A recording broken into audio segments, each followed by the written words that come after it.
प्यारे बच्चों, आज हम बीएससी फर्स्ट ईयर का पहली यूनिट का पहला आर्टिकल करने जा रहे हैं। आज के इस लेक्चर में हम आपको बताएंगे कि डाइवर्जेंस ऑफ वेक्टर क्या होता है, उसका फिजिकल सिग्निफिकेंस क्या है और उसके बाद एक महत्वपूर्ण थ्योरम गॉस डाइवर्जेंस थ्योरम की स्टेटमेंट और फिर हम उसको प्रूव करेंगे। आप साथ साथ इसको लिखते जाइए, अपने नोट्स बनाते जाइए। तो शुरुआत करते हैं।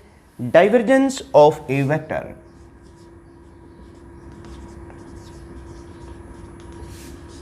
ऑफ ए वेक्टर, जैसा कि नाम से यहां आपको पता है डाइवर्जेंस का मतलब होता है आउटफ्लो, बाहर की तरफ। हम इसको इस तरह से कह सकते हैं कि divergence of a vector function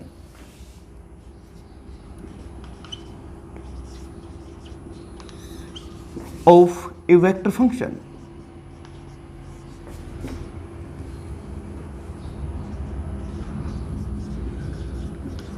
is the net outflow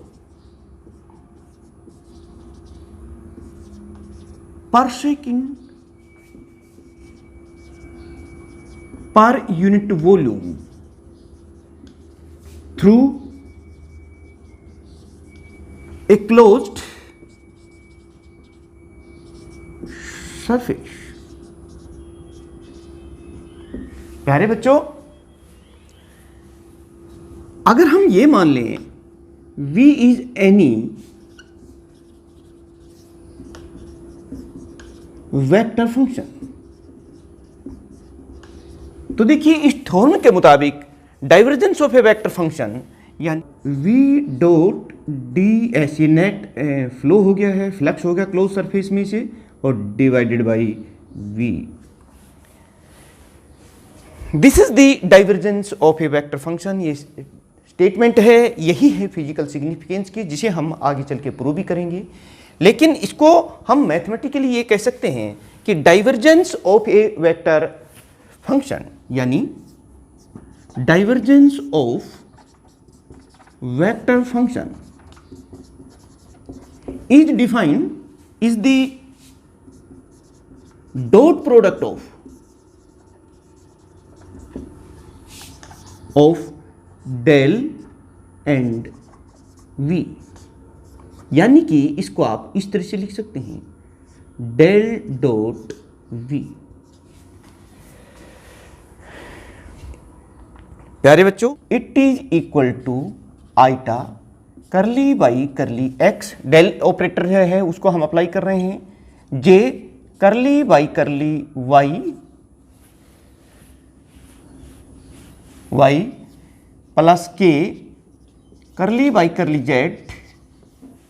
इस तरीके से आप, और v को हम इस तरीके से लिख सकते हैं। ये देखिए v को अगर 3 कंपोनेंट फॉर्म में हम लिखें तो ऐसे लिखेंगे V X I plus V Y J plus V Z के।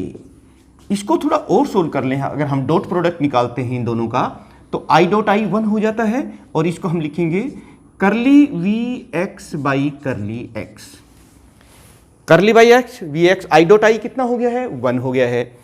अब इसको ये बाकी की टर्म, क्योंकि I dot J, I dot के, जे डॉट, ये तमाम टर्म्स 0 हो जाती हैं। फिर क्या बचता है कि curly by V Y by curly Y, क्योंकि जे डॉट जे फिर 1 हो गया है और बाकी की जो 2 टर्म बचती हैं वो बीइंग परपेंडिकुलर कैंसिल हो जाती हैं। इसी तरीके से करली by curly Z by curly Z, ये देखिए। और यहां भी के डॉट के जो है, यहां हमने जो यूज किया है वो आप देख सकते हैं कि I dot I is equal to J dot J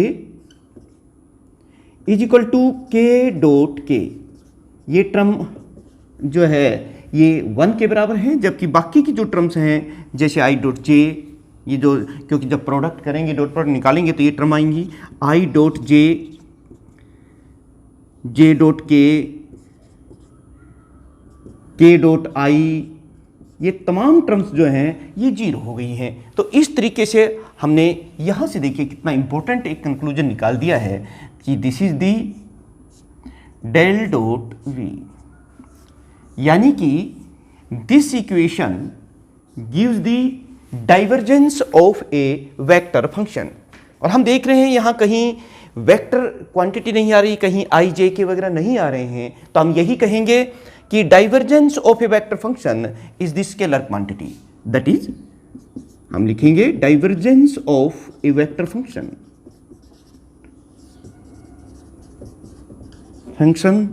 is the scalar quantity.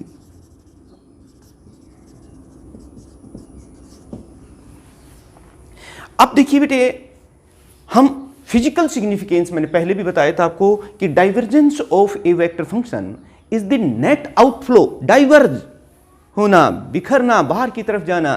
तो आप इसको इस तरह से कह सकते हैं कि divergence of a vector function is the net outflow पर सेकंड पर यूनिट वॉल्यूम। लेकिन इसी को चलिए हम प्रूव कर लेते हैं ऑफ डाइवर्जेंस। प्यारे बच्चों, फिजिक्स में और मैथमेटिक्स में इसका अपना महत्व है। बहुत से क्वेश्चंस डाइवर्जेंस के ऊपर आते हैं, तो हमें इस कंसेप्ट को बहुत अच्छी तरीके से समझ लेना है। और जब ये डाइवर्जेंस का मतलब समझ में आ जाएगा तो फिर हम गास डाइवर्जेंस थ्योरम जो है उसको भी प्रूव करेंगे। तो देखिए, फिजिकल सिग्निफिकेंस को समझने के लिए, वैसे तो मैंने आपको बता दिया है कि physical significance of the divergence is that it gives the net outflow of a fluid per second per unit volume through a closed surface। लेकिन अब हम देखते हैं इसको, consider the flow of fluid through a pipe as shown. ये इसका मान लो area S है।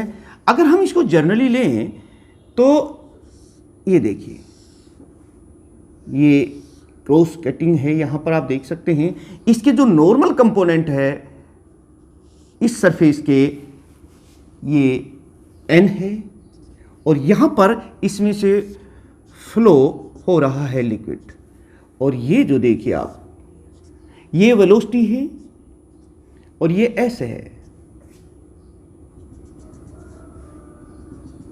और ये देखिए एक और बात आप यहां से देख सकते हैं, ये हमारा एस है, ये एंगल कितना है, थीटा। अगर ये एंगल थीटा है तो फिर ये भी थीटा है। तो इस कंपोनेंट को, ये सरफेस कितना हमारा एस, इसको इधर हम नॉर्मल कंपोनेंट लें एंगल के साथ वाला, तो ये कितना हो जाएगा, एस कोस थीटा। प्यारे बच्चों, देखिए हम क्या कह रहे हैं, consider the flow of fluid through a pipe as shown. Now अब देखिए, लिखने के बाद हम लिखेंगे कि v is the velocity of fluid in pipe. अब देखिए, वेलोसिटी का मतलब तो आप समझते हैं कि distance travel per unit time, इतनी तो डिस्टेंस हो गई। और ये इसका आप देख रहे हैं, ये क्या हो गया, ये एरिया हो गया। एरिया को डिस्टेंस से मल्टीप्लाई कर देंगे तो क्या आ जाएगा, वॉल्यूम हो जाएगा। यही वो मैं लिख रहा हूं, therefore volume of fluid flowing per second through area S area से कितना फ्लो हो रहा है वो आप देख सकते हैं। v तो वेलोसिटी है और एरिया से हमने मल्टीप्लाई कर दिया है इस डायरेक्शन में, ये होगा जिधर फ्लो है वो इतना हो गया। ये थ्रू एरिया एस है। प्यारे बच्चों, नाउ वी कैन राइट, अगर एस एरिया से इतना फ्लूइड फ्लो कर रहा है तो फिर पर यूनिट एरिया कितना करेगा। तो देखते हैं, volume of fluid flowing per second per unit area,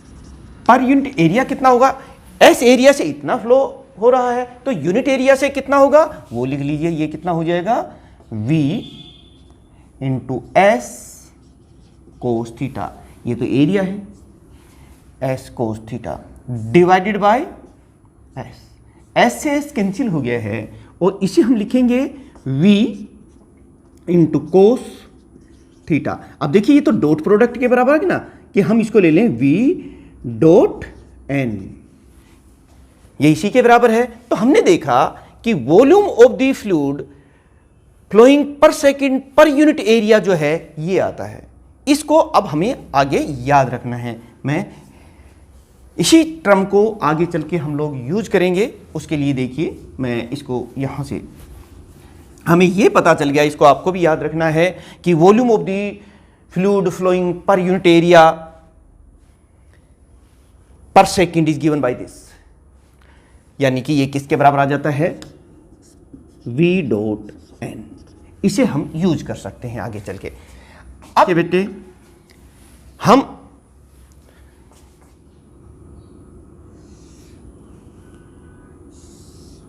आप साथ साथ डायग्राम बनाते रहिए।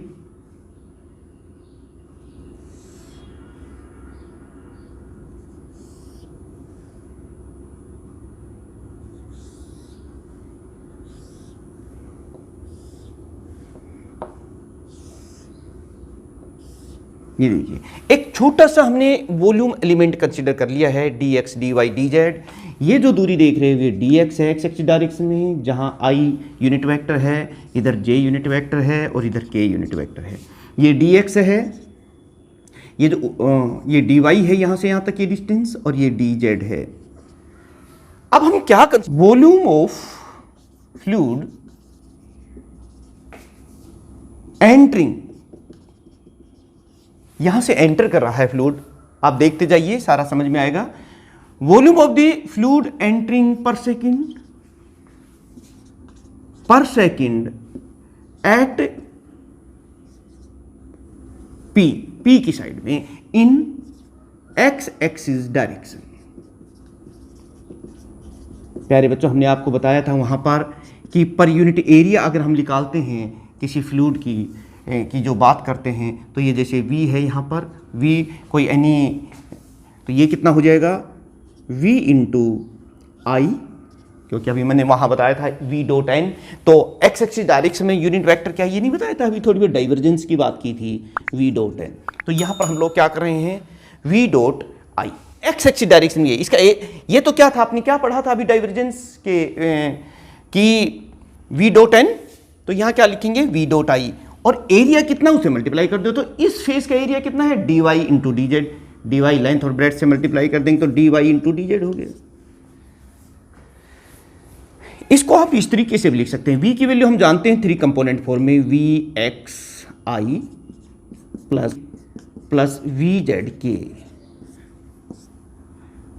डॉट आई, ये देखिए ये लिख दिया हमने, इंटू dy dz, ये भी लिख दिया। अब देखिए जब हम डॉट प्रोडक्ट निकालेंगे तो i डॉट आई तो 1 हो जाएगा और बाकी के सारे कंपोनेंट जो हैं वो 0 हो जाएंगे। तो क्या लिखेंगे हम, ये देखिए ये लिख दिया vx इंटू आई डॉट आई 1 और ये हो गया dy dz, ये लिख दिया। This is the volume of liquid entering at face p in this small volume of fluid flowing out at face, जो सरफेस एरिया है Q, इस सरफेस एरिया ये Q है, और इसकी ये डायरेक्ट देख ही सकते हो कि ये कितना है, ये dy है और ये क्या है, ये dz है। मैंने पहले बताया क्योंकि यहां सोर्स है, तो जितना फ्लूइड एंटर कर रहा है पर सेकंड उससे तो कहीं ज्यादा ही होगा ना, जो फ्लो इससे बाहर जा रहा है। मैं ये कहना चाह रहा हूं because there is a source of fluid in this volume element, so net outflow at face Q will be greater than the flow of fluid entering at face P per second. तो वो कितना होगा वो मैं यहां लिख देता हूं, यानी कि that will be equal to volume of fluid flowing at face Q per second. ये कितना होगा ये देखिए, इन एक्स एक्सिस डायरेक्शन में की मैं बात कर रहा हूं, तो वी एक्स तो है ही प्लस डी वी एक्स, ये एक्स्ट्रा हो गया यहां पर, और इनटू वो लिख ही देंगे आप डी वाई डी जेड। इसी तरीके से इतना हो गया, ये इक्वेशन नंबर हमारे पास 2 आ गई। इतना वॉल्यूम पर सेकंड एंटर कर रहा है पी फेज पर, इतना वॉल्यूम क्यू फेज पर इसको छोड़ रहा है, आउट जा रहा है, फ्लोइंग आउट। तो नेट आउटफ्लो कितना हुआ, that will be equal to this minus this, यानी कि अब जो हम बात करेंगे यहां पर, therefore net out flow of flux और फ्लूइड पर सेकेंड कितना हो जाएगा वो आप देख सकते हैं, that will be equal to ये है, यानी कि आप इसको इस तरह लिखेंगे इन एक्स एक्सिस डायरेक्शन, किस में है, in X axis direction, that will be equal to ये देखिए इसमें से, यानी कि V X plus D V X into D Y D Z minus ये घटा देते हैं V X D Y D Z. ये देखिए equation 2 minus equation gives this. इसको अब हम थोड़ा सोल्व कर लेते हैं। ये कितना हो जाएगा, जब हम इसको सब्ट्रैक्ट करेंगे तो वी एक्स से वी एक्स तो कैंसिल ही हो जाएगा, आप इसको इस तरह से लिखेंगे V X plus D V X minus V X into D Y D Z. V X से वी एक्स कैंसिल हो गया है, और आप क्या लिखेंगे D V X into D Y D Z, और इसको हम इस तरीके से लिख सकते हैं curly V X by curly X, एक तरह से डी एक्स से डिवाइड और मल्टीप्लाई कर दिया है, तो D X into D Y D Z. यह हमने एक्स एक्सिस में लिया, और अगर हम यही चीज अब रिपीट करने की जरूरत नहीं है, अगर यही चीज हम वाई एक्सिस डायरेक्शन में लें तो क्या हो जाएगा, इसको दोबारा से करने की जरूरत नहीं है, लेकिन इसी आधार पर सिमिलरली हम करेंगे। जब ये वाई डायरेक्शन में जाएगा तो क्या जाएगा, ये देखिए जो सरफेस एरिया हो गया वो हमारा ये होगा, ये देखिए ये वाला सरफेस एरिया होगा, ऐसे ये वाला एंटर पॉइंट और ये एग्जिट पॉइंट हो जाएगा। तो इसका एरिया कितना है, ये देखिए D Y into D X, ये हो गया। तो हम क्या लिखेंगे, सिमिलरली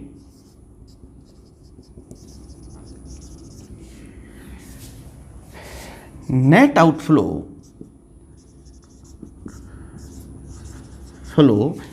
पर second in Y axis direction.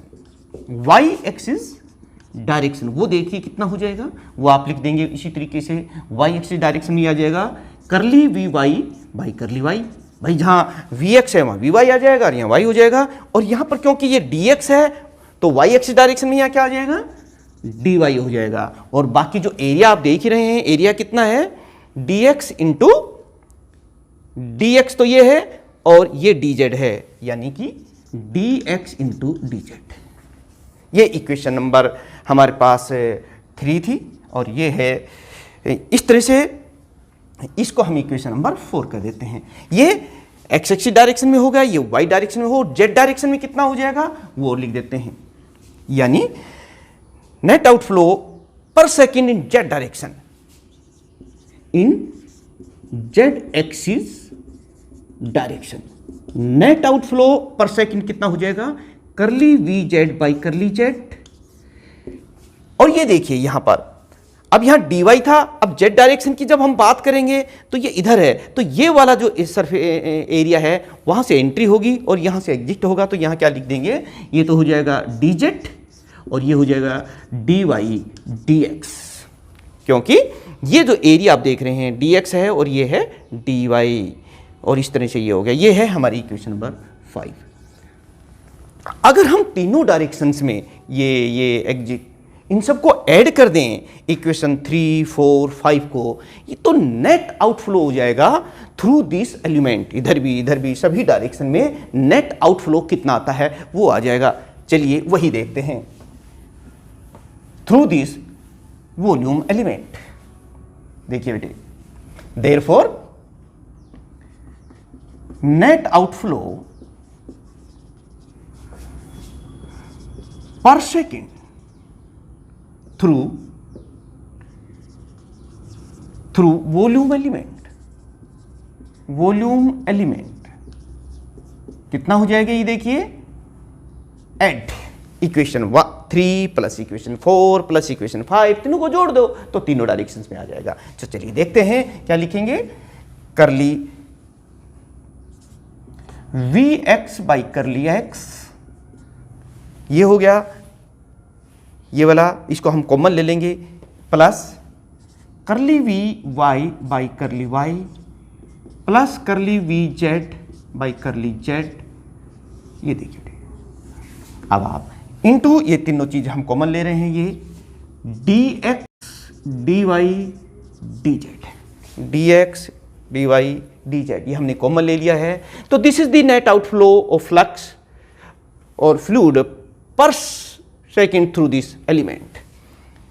ये टोटल वॉल्यूम से इतना फ्लूइड एग्जिट कर रहा है, नेट आउटफ्लो है।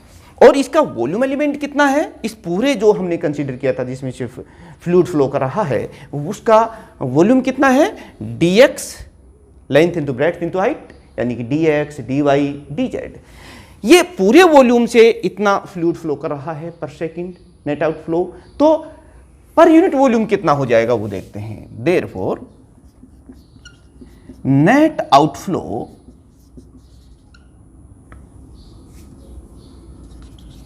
ऑफ फ्लूइड पर सेकेंड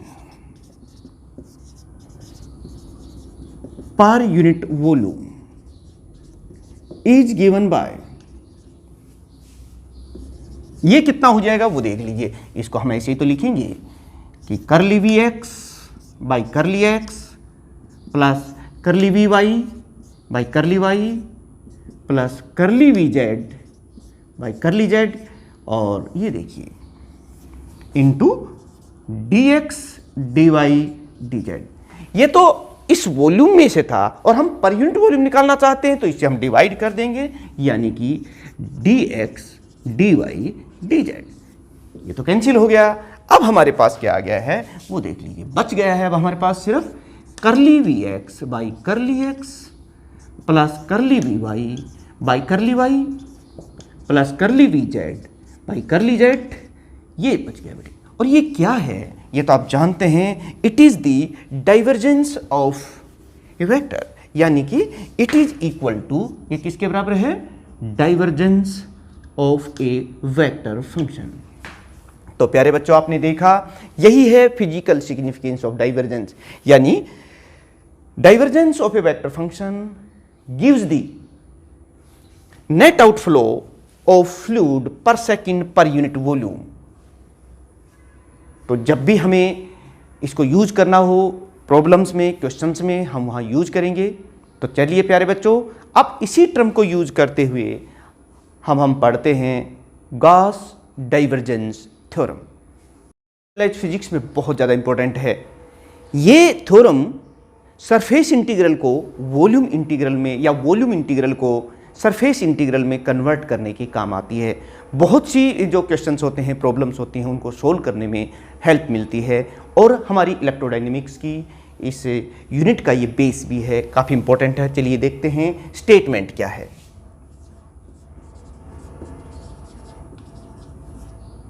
देखिए बेटे, दिस थ्योरम स्टेट्स एज, मैं यहां लिख देता हूं, फिर उसको आप वर्ड्स में लिख दोगे तो वो स्टेटमेंट हो जाएगी। यानी ये देखिए, आप इसको इस तरह से लिखेंगे,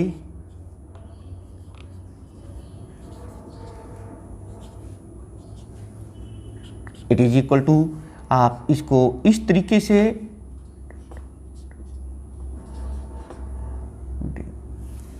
यानी कि ये सरफेस इंटीग्रल को वॉल्यूम इंटीग्रल में कन्वर्ट करती है, या फिर वॉल्यूम इंटीग्रल को सरफेस इंटीग्रल में कन्वर्ट कर सकते हैं। यहां से आप इसकी स्टेटमेंट दे सकते हैं, ये देखिए कि दिस सरफेस इंटीग्रल यानी कि this Gauss divergence theorem states as, ये जो है इसी को आप वर्ड्स दे दीजिए, आपकी स्टेटमेंट बन जाएगी। क्वेश्चन पूछा जाएगा state and prove the Gauss divergence theorem, तो आपको कैसे लिखना है, आप क्या लिखेंगे,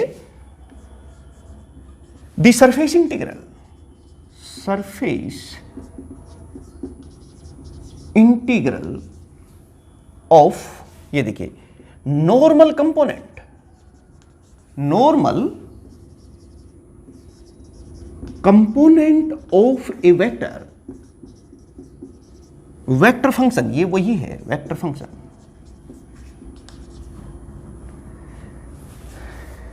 ओवर ए क्लोज्ड सरफेस, ये जो सरफेस है ये क्लोज है, ओवर ए क्लोज्ड सरफेस। आप ये सारी बातें लिखते जाइए, over a close surface is equal to the divergence of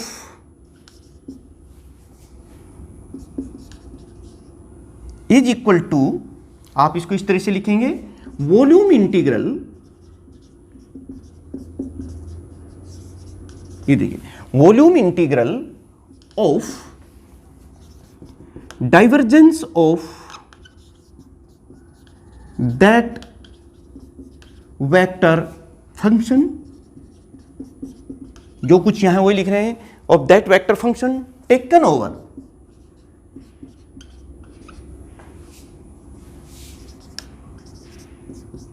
the volume enclosed by the surface, by that surface, ये जो सरफेस था उसी से।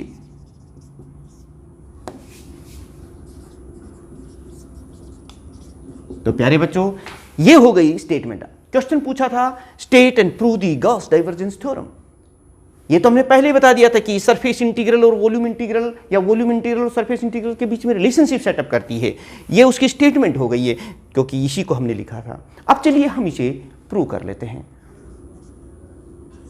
Through a surface S enclosed the volume V, इस एक हम इसको इस तरह से कर सकते हैं, ये देखिए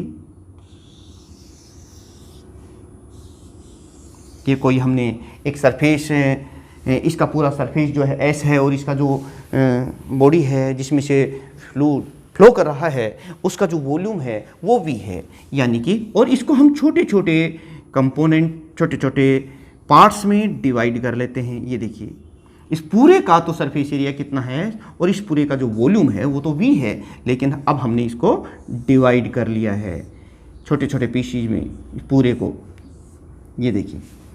और इसमें एक छोटा सा एलिमेंट हम कंसीडर कर लेते हैं, this is the small element having area कितना है इसका ds और इसका वॉल्यूम कितना है dv। Fluid flowing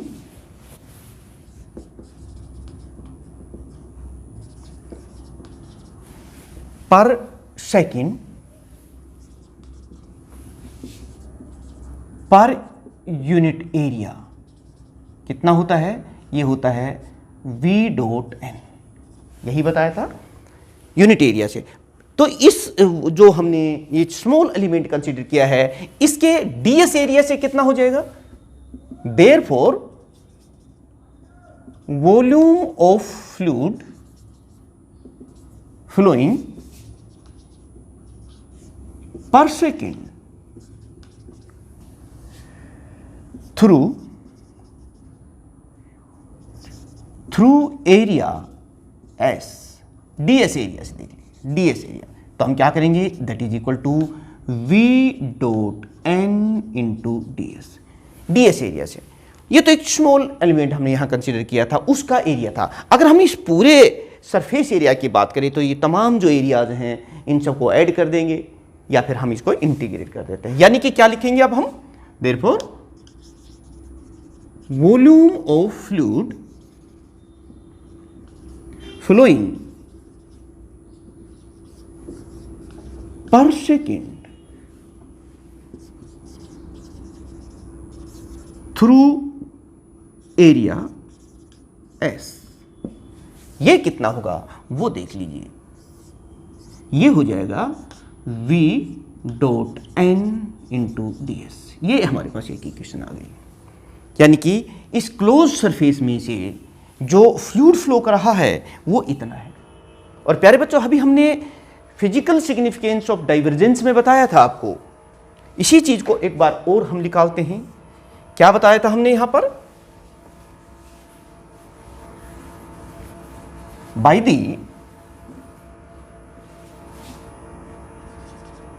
definition of divergence हमने बताया था volume of fluid flowing per second per unit volume. अभी बताया था आपको वो क्या था, that was equal to divergence of that vector function, यही तो था, पर यूनिट वॉल्यूम। तो फिर ये जो स्मॉल वॉल्यूम हमने कंसीडर किया है, डीवी जिसका वॉल्यूम है इस स्मॉल एलिमेंट, इसमें से फ्लो नेट आउटफ्लो कितना होगा? Therefore net outflow of fluid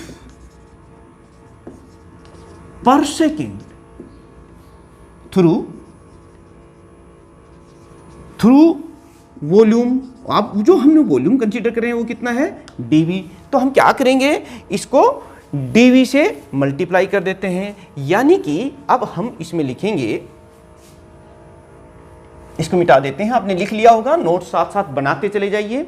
notes का लिंक भी मैं डिस्क्रिप्शन में प्रोवाइड कर दूंगा, जिसको आप डाउनलोड कर सकते हैं। चलिए देखते हैं ये कितना हो गया भाई। यूनिट वॉल्यूम से इतना है तो डीवी वॉल्यूम से नेट आउटफ्लो कितना होगा? That will be equal to del dot V into D V. ये देखिए, अब ये तो इस स्मॉल एलिमेंट में जिसका वॉल्यूम डीवी है उसमें है, लेकिन अगर हम इस पूरे वॉल्यूम जिसको ये सरफेस एरिया एस इनक्लोज कर रहा है उसमें से नेट आउटफ्लो देखना चाहें पर सेकंड, तो कितना होगा वो देखिए। वो हम लिख देते हैं यहां पे, therefore net outflow of fluid per second through volume V is given by, ये कितना हो जाएगा? देखिए बेटे, इसको हम इस तरीके से लिखेंगे, आप साथ साथ लिखते चले चाहिए। ये हो जाएगा हमारे पास डेल डॉट V और इंटू डीवी। ये तो वो था जो स्मॉल एलिमेंट में, और हम पूरे वॉल्यूम की बात करें तो हम इसको पूरे वॉल्यूम के लिए इंटीग्रेट कर देंगे। ये एक इक्वेशन नंबर हमारे पास आ गई। तो अब देखिए, volume of fluid flowing out per second through the area, total area से, ये पूरा एरिया मान लो, और इसके अंदर का जो टोटल वॉल्यूम है वो कितना है? V, वो ये है। हमने क्या किया है कि इन दोनों को अलग अलग ढंग से ड्राइव किया है, क्योंकि दोनों ही ये जो वॉल्यूम है ये इस एरिया से ही तो इनक्लोज्ड है, इसलिए नेट आउटफ्लो जो है इन दोनों ही केसेस में सेम रहेगा। क्योंकि देखिए, जो एक कमरा है, मान लो एक दीवार है, ये है, वो है, तो इन सब में से अलग अलग एरिया तो उतना ही है ना, और वही एरिया मैं देखिए, because the volume is enclosed by the surface S, so the net outflow in two cases will be same। दोनों ही केसी में जो नेट आउटफ्लो होगा वो सेम होगा। मैं ये कहना चाहता हूं कि equation 1 is equal to equation 2, दोनों इक्वेशंस बराबर हैं। तो फिर अब हम इसको कैसे लिख सकते हैं? तो आप इनको इक्वेट कर दीजिए। इक्वेशन 1 क्या है? ये देखिए, आप जो भी इक्वेशन 1 है वो लिख रहा हूं, V into N into D S and it is equal to, ये देखिए it is equal to equation 2, और ये देखिए ये कितना हो जाएगा, इसको आप v से लिख रहे हैं del dot v into D V. प्यारे बच्चों, यही तो है हमारी Gauss divergence theorem. It relates the surface integral into volume integral, आप इस तरह से कह सकते हैं। स्टेटमेंट आपको पहले ही मैंने बता दी थी। इस तरह से हम स्टेट एंड प्रूव कर सकते हैं गॉस डाइवर्जेंस थ्योरम, जिसका बहुत ज़्यादा यूज है। तो आज इस वीडियो में, इस लेक्चर में आपने पढ़ा कि what is the divergence of a vector, what is its physical significance and what is the statement and proof of the Gauss divergence theorem। आपको ये समझ में आ गया होगा। आप इस वीडियो को बहुत स्लो करके और अच्छी तरीके से अपने नोट्स बनाएं। नोट्स, हैंड रिटन नोट्स का लिंक भी मैं जो है डिस्क्रिप्शन में नीचे डाल दूंगा, तो आप उसको भी डाउनलोड कर लीजिएगा। प्यारे बच्चों, मिलते हैं नेक्स्ट लेक्चर के लिए, अब तैयार रहिएगा। तमाम तरह के जो लेक्चर हैं आपकी क्लास से संबंधित, वो हम इसमें अपलोड करने वाले हैं। आप इस चैनल को सब्सक्राइब जरूर कर लें और नोटिफिकेशन, ताकि आपको टाइम पर वो सूचना मिल जाए। आज के लिए इतना ही। बहुत बहुत धन्यवाद। Thank you.